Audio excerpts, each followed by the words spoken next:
2025 সালে বয়স্ক ভাতার আবেদন করেছিলেন কিন্তু আবেদনপত্র খুঁজে পাচ্ছেন না, অথবা 2026 সালে অর্থাৎ এখন এসে বয়স্ক ভাতার আবেদন করেছেন, আবেদনে ভুল হয়েছে, সেক্ষেত্রে করণীয় কি? চলুন আজকে সমাধান দিচ্ছি। আমাদের প্রতিদিনই কিন্তু ভাতার আবেদন হচ্ছে, প্রতিনিয়তই কিন্তু কাস্টমার আসছেন, ভাতার আবেদন করছেন। ঠিক তেমনভাবে আমার গতকালকে এমন একজন কাস্টমার আসছেন যিনি ভাতার আবেদন করবেন, কিন্তু আমি যখন অনলাইনে পোর্টালে গিয়ে ওনার আইডি কার্ডের যাবতীয় তথ্য দেওয়ার পরে পোর্টাল থেকে বলা হচ্ছে যে এনার পূর্বে আবেদন ছিল। আমি যখন কাস্টমারকে বললাম আপনার তো আগে আবেদন করা ছিল, তিনি বললেন হ্যাঁ আমার আবেদন ছিল, কিন্তু আমি আবেদনপত্র হারিয়ে ফেলেছি। এখন সাধারণত পোর্টালে আবেদনপত্র ট্র্যাকিংয়ের জন্য একটা অপশান দেওয়া হয়েছে, যেটাতে আইডি কার্ডের নাম্বার অথবা জন্ম তারিখ দিয়ে আবেদনপত্র খুঁজলে কিন্তু অনেক সময় আবেদনপত্র পাওয়া যাচ্ছে না। তারপরও আমি একবার চেষ্টা করে দেখছি। আমি ক্রোম ব্রাউজারে যাব, যাওয়ার পরে এখানে ভাতার আবেদনের লিঙ্ক আমি স্ক্রিনে দিয়ে দিচ্ছি। অনলাইনে আবেদনের ট্র্যাকিং গেলাম, জাতীয় পরিচয়পত্র, যেহেতু ওনার আবেদনপত্র উনি হারিয়ে ফেলেছেন, তারপরে আবার আমার কাছে এসে আবেদনের কথা স্বীকার করেনি, তাহলে এখন আইডি কার্ডের নাম্বার এবং জন্ম তারিখ দিয়ে খুঁজতে হবে। তো আমি জাতীয় পরিচয়পত্র নাম্বার অপশানে গেলাম, তারপর ওনার আইডি নম্বরটা আমি দিব 23, এবার জন্ম তারিখ দিব।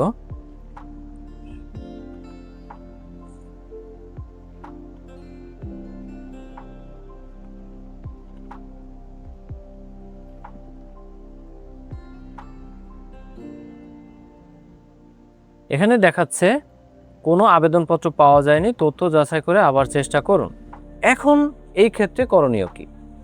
এক্ষেত্রে করণীয় হচ্ছে খুব সুন্দরভাবে ওনার আইডি কার্ডের ফটোকপি, ওনার 1 কপি ছবি, নমিনির আইডি কার্ডের ফটোকপি, নমিনির 1 কপি ছবি, এবং ব্যাংক এশিয়া থেকে অ্যাকাউন্ট করার পরে এ ধরনের একটা টোকেন দিবে, এই টোকেনের কপি, পাশে আমি একটা ছবির খামটা অ্যাড করে এর ভিতরে 2 কপি ছবি দিয়ে দিছি, দিয়ে পিন আপ করে দিছি। তাহলে কি দাঁড়ালো?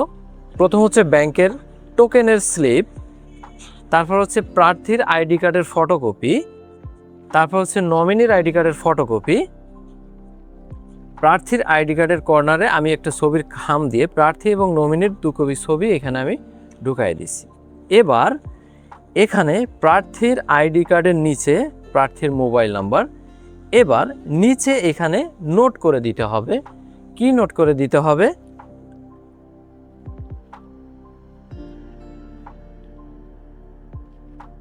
পূর্বে আবেদন করা ছিল কিন্তু আবেদনপত্র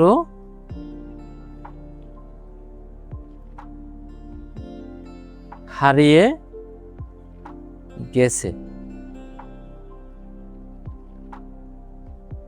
অনলাইনে চেক করার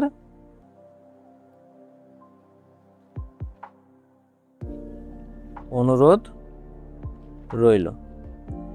আমি এই আইডি কার্ডের আমার লেখার স্ক্যান কপি আপনাদের স্ক্রিনের সামনে দেখাচ্ছি। এখানে আমি লিখেছি পূর্বে আবেদন করা ছিল কিন্তু আবেদনপত্র হারিয়ে গেছে, অনলাইনে চেক করার অনুরোধ রইল। এটা আমি কাকে লিখছি? এটা আমি লিখছি উপজেলা সমাজসেবা অধিদপ্তরের অফিসারকে। অফিসারের সঙ্গে যখন কথা বললাম তিনি ঠিক আমাকে এভাবেই বলে দিয়েছেন, আমি এভাবে লিখে ইউনিয়নের সমাজকর্মী অথবা সরাসরি উপজেলা সমাজসেবা অধিদপ্তর অফিসারের কাছে জমা দিলে উনি অবশ্যই এটা গ্রহণ করবেন এবং ওনার পোর্টালে চেক করে অবশ্যই যখন এই আইডি কার্ডের নিচে যখন এই নোটটা দেখবেন তখন উনি অনলাইনে চেক করে এটা আবেদন সম্পন্ন করার জন্য চেষ্টা করবেন। ঠিক একই প্রক্রিয়ায় যদি আপনার ভাতার আবেদনের আবেদনপত্রে যদি কোনো ভুল থাকে, ঠিক একইভাবে আইডি কার্ডের নিচে নোট করে দিবেন। ধরুন আমার কাছে আরেকটা আবেদনপত্র আছে যেখানে অনলাইনে আবেদন করা ছিল, এনার আবেদনটা সম্পূর্ণ ঠিক আছে, কিন্তু আমি এখানে ধরে নিচ্ছি এনার পিতার নামে অথবা এনার জন্ম তারিখ অথবা এনার ব্যাংকের অ্যাকাউন্টের তথ্য অথবা যে কোনো তথ্যের ভুল ছিল যেটা উনি পরে বুঝতে পেরেছেন। এখন আমি ফাইলটা রেডি করব। রেডি করার সময় এইখানে আইডি কার্ডের ফটোকপির নিচে আমি সুন্দরভাবে এখানে নোট করে দিব যে আবেদন করার সময় আমার পিতার নামের ভুল হয়েছে, সঠিক তথ্য এই হবে, সঠিক তথ্যটার সঠিক নামটা লিখে সদয় বিবেচনার জন্য অনুরোধ রইল। ঠিক এই প্রক্রিয়ায় এভাবে ফাইল সাজায় আপনি সমাজ সেবা অধিদপ্তরে সমাজ সেবা অফিসারকে যখন জমা দিবেন তিনি সদয় বিবেচনাক্রমে আপনার আবেদনটি গ্রহণ করবেন এবং আপনার আবেদনটা যথাযথভাবে যাতে গৃহীত হয় সেটার জন্য চেষ্টা করবেন। এই ছাড়া বয়স্ক ভাতা, বিধবা ভাতা অথবা সমাজসেবা অধিদপ্তরের যে কোনো ভাতার অনলাইনে আবেদনের কোনো ভুল অথবা আবেদনপত্র যদি হারিয়ে যায় তাহলে এইটাই একমাত্র সমাধানের পথ, যেটা আমি সমাজসেবা অধিদপ্তরের অফিসারের সঙ্গে কথা বলে পেয়েছি। আপনি যদি অফিসে চাকরি করেন যেখানে আপনার প্রতিনিয়ত কম্পিউটার ব্যবহার করতে হয়, অথবা আপনার যদি একটা কম্পিউটার দোকান থাকে যেখানে আপনি অনলাইনের কাজ, টাইপিংয়ের কাজ, এডিটিংয়ের কাজ করে থাকেন, তাহলে শুধু এই ভিডিওটা না, এই চ্যানেলটা আপনার জন্য। সাবস্ক্রাইব করুন, কাজে দিবে। টাটা।